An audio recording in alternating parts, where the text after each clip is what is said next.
way the scrimmage went after looking at this film and stuff? Yeah, again, you know, George, like I said, after the scrimmage, the first one always gives you a baseline, and what it does, it gives you a baseline for your staff, it gives you a baseline for individual improvement, for unit improvement, and ultimately for me in team improvement. So I think we learned a lot. I just told the team, you know, 5 minutes ago, I thought we got better today than we were Saturday. We were better out there today than we were Saturday.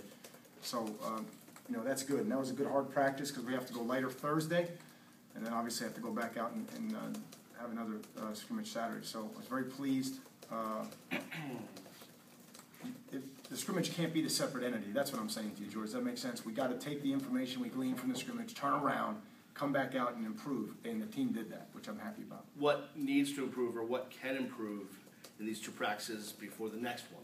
Yeah, obviously it all needs to improve, but we have to cut our mental errors in half. I saw some of that today. There's not a lot of installation this week. That's the way it's designed, and our installation is front heavy. So we need to, you know, have guys slow down, you know, calm their minds a little bit, play a little bit faster, and then we should start to see some more playmakers. But the thing that jumped out at me in practice today now was, you know, Chantrell, the way he practiced, the energy he practiced with, trusting his technique, that jumped out. What also jumped out is some of the young guys, Kirby, Flowers, some of those guys really, you know, making a difference, showing up as difference makers on the team. So that was exciting.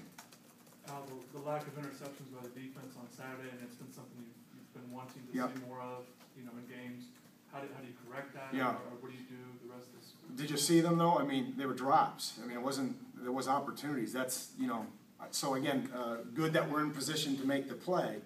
Okay, not so good that we didn't finish the play because they were really, I mean, they were drops. They were legit drops 3 or 4 times. So people look at the stats, don't see any interceptions on offense, but the reality was they dropped them. So we got to get that fixed. We got to try to get more touches for our secondary and our linebackers who dropped them. But I think we'll make those. I think our linebackers right now, you know, and again, as you guys probably, I had a lot of sleepless nights thinking about the loss of Sean Spence.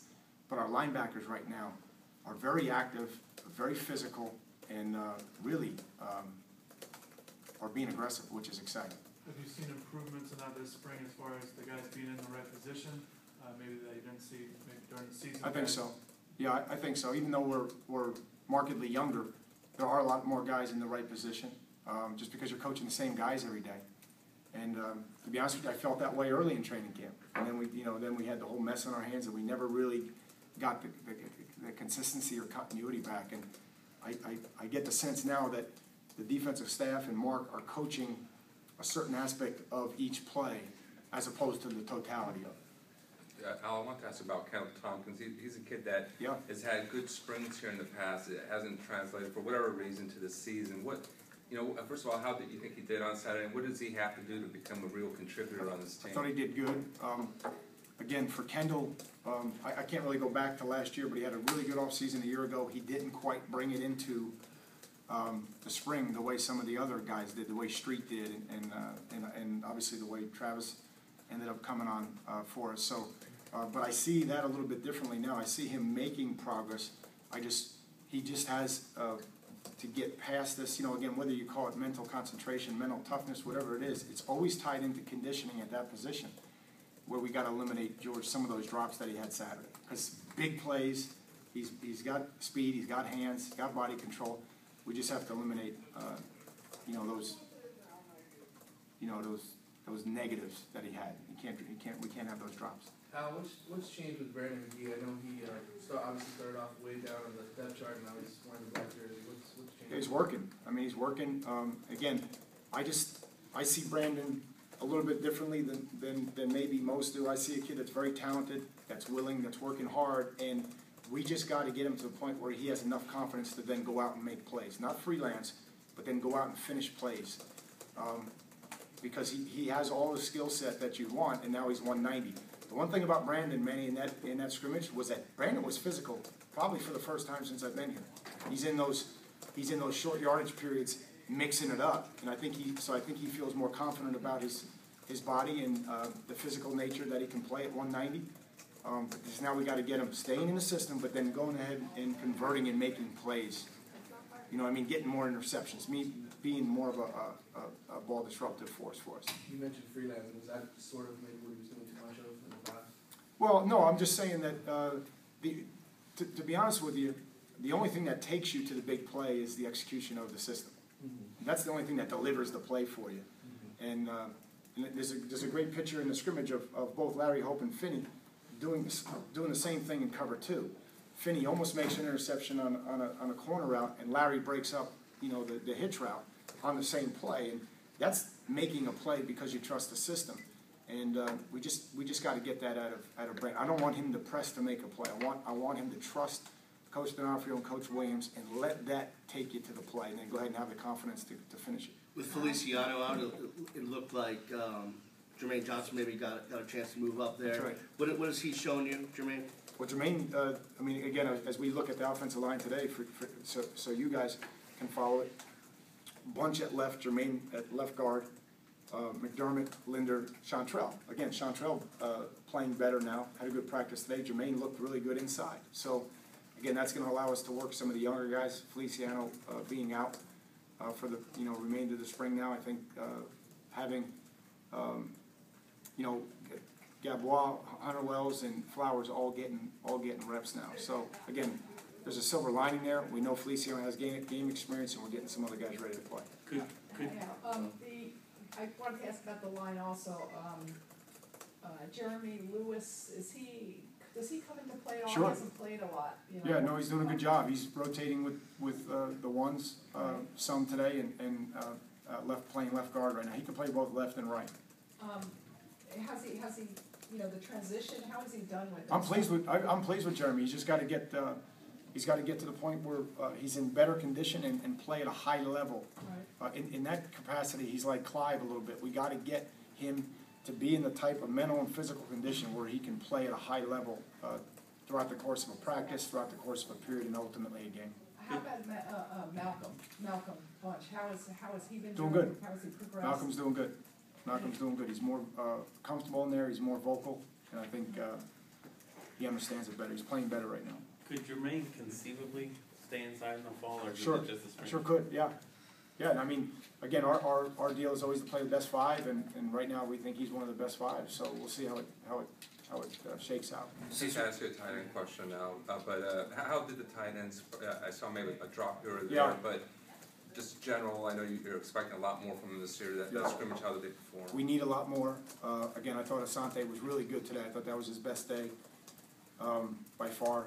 And David Perry did a lot of good things in the scrimmage.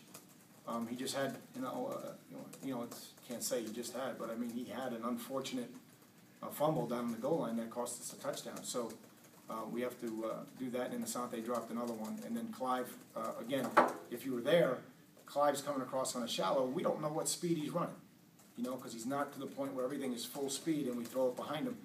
And that's a missed opportunity because he's got no one on him. So, again, we're being patient with that group, but that group's got to really keep coming.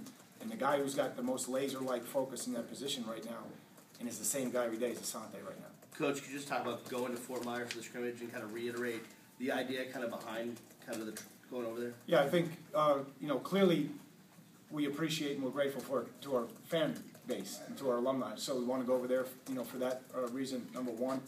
Clearly there's a recruiting and a brand recognition that helps both the university and ourselves because, although you guys are holding down the fort over here on the East Coast, over there this week, we're in all the papers, we're in the news, we're in the TV, radio, and all that, and that's great to own that week as a university in the state, to be able to own a week over there leading up to it, and then ultimately, there's got to be something different about the scrimmage. If we just go out in the back of Hecht, there's no pressure to perform, or when you make a mistake, or when you have a drop, you have to come back.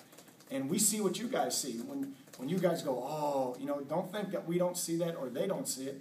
The kids know. So when they make a mistake, they got to come back. And so we're just trying to teach them how to pack their bag, go play, and execute and perform regardless of the circumstances. Same format now? Yes, exact same. Exact same. Okay, and the other thing is Rashawn Scott, I heard you talk about him on the radio a little. Yeah. We don't know much about him. I mean, just some specific things on what makes it, he had a great scrimmage. Yeah, again, I think I've been saying it in here, and again, I apologize because I don't follow up on myself, but what I've been saying is that that's the way this kid works, period.